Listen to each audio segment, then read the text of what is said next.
The new $3.5 million scoreboard is nearly 2.5 times bigger than its predecessor. Missouri relied on Johnny Holstaff to get them through the regular season. Going into their 7th consecutive regional tournament, the Tigers were in the hole before they were even on deck. With all the games Max Scherzer won at Mizzou, he's only won 3 so far in his 2 years at the Bigs.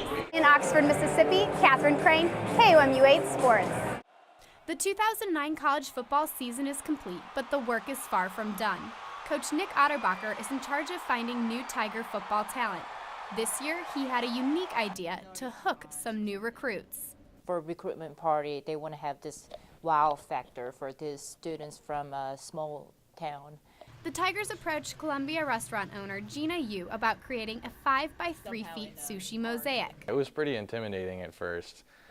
It was hard to imagine, like right on the spot, how it would actually happen. Gina Yu and her crew have created 4 mosaic masterpieces, but things didn't roll so smoothly the first time. For mosaic, it needs like a certain distance to figure it out, and it didn't look like a tiger at all, for me at least. And then it was 4:45, we had to go anyway, so whether it's a tiger head or not, I mean, it's food. It takes 6 people working 10 hours to complete the 120-pound sushi tray, which features more than 1,400 pieces of the restaurant's most popular rolls. It's nice to think that, that I may play a part in, giving the fans what they want and, getting the good players to come to Mizzou. So I think it's pretty important. With sushi, they're whetting the appetites of today's recruits, but perhaps also fueling the appetite for future Tigers. It would be pretty impressive to, be feeding the potential superstars of the future. Catherine Crane, KOMU 8 Sports, Columbia. Rain or shine, the kids were there and smiling. Oh, it was so fun! At Faurot Field with the Tigers. It felt like I was really one of the players. Before the black and gold game, the Tigers warmed up with kids from the Boys and Girls Club. I was impressed by the way they tackled the dummy. Those guys had some nice wrap-up tackles, and they had a lot of big hits today. That's what I can say, kind of like our defense today. And with the fundamentals came fun. It was really fun, and they was being really nice. For both the young and not so old. I love playing with kids. I'm still a kid. I'm a 300-pound kid, so anytime I can come out and just help people in the community, kids that probably wouldn't have this opportunity without programs like that. So if I could do my part, I'm there.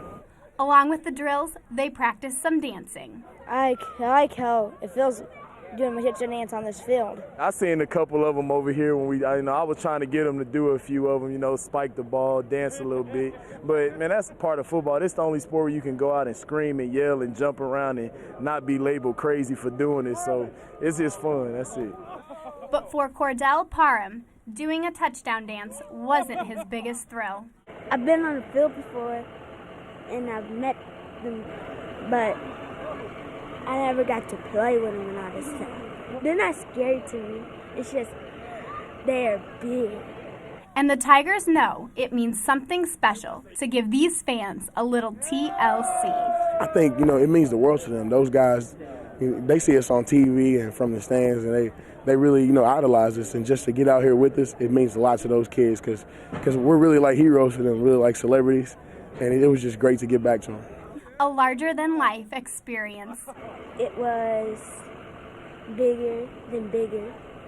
Catherine Crane, KOMU 8 Sports, Columbia. It's a project that started months ago. You have a structure that needs to be engineered and designed to carry the wind loads and the structural loads from all the weight that we're putting on it.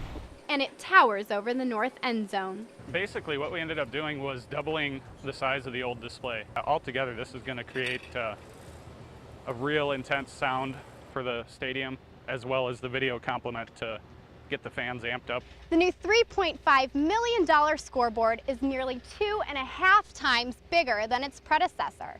There are more than 2.5 million LEDs in the 30 by 80 video board. There's enough cable in the structure to wrap around Faurot Field nearly 40 times. Picture will be basically like sitting at home looking at your LCD flat screen TV. This scoreboard doesn't come cheap, but Mike Alden says Missouri needed the new technology. The scoreboard and sound system that we had at Faurot was 12 years old. It was certainly outdated, not only technology, but the equipment itself was kind of breaking down. And so it was going to be important for us to do something, or else we wouldn't have had a video replay board and sound system. Allnutt says the scoreboard will attract fans and future Tigers. And when they see the commitment that the university has to being able to build, such a fine project, and know that the commitment is there to, when they come to making a choice to come to the University of Missouri, that obviously, whether it's a video board or whether it's some other type of brick and mortar project that we're doing, I think they feel that, obviously the commitment is there to make their experience at the University of Missouri, first class and by far the best experience they can possibly have. As a former Tiger athlete, Allnutt played at Faroe before Mizzou even installed a video board. And now he says he's a little jealous. I think I'd be distracted too much looking at the board and either miss a tackle or who knows what would happen. But honestly, yeah, it would have been very exciting to play in front of that project. Catherine Crane, KUMU 8 Sports, Columbia.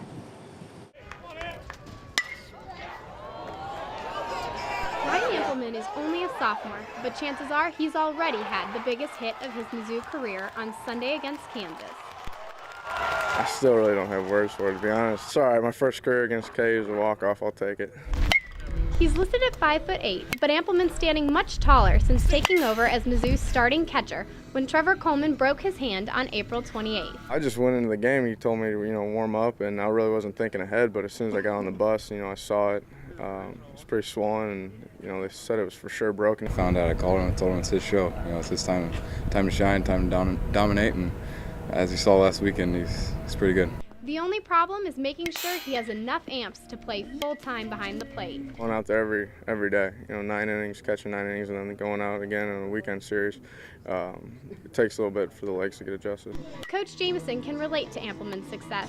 In his college days, Coach also played catcher. The thing about college game is you don't have to be a 6'3" catcher to have success, and he's got the tools and the competitiveness to get it done.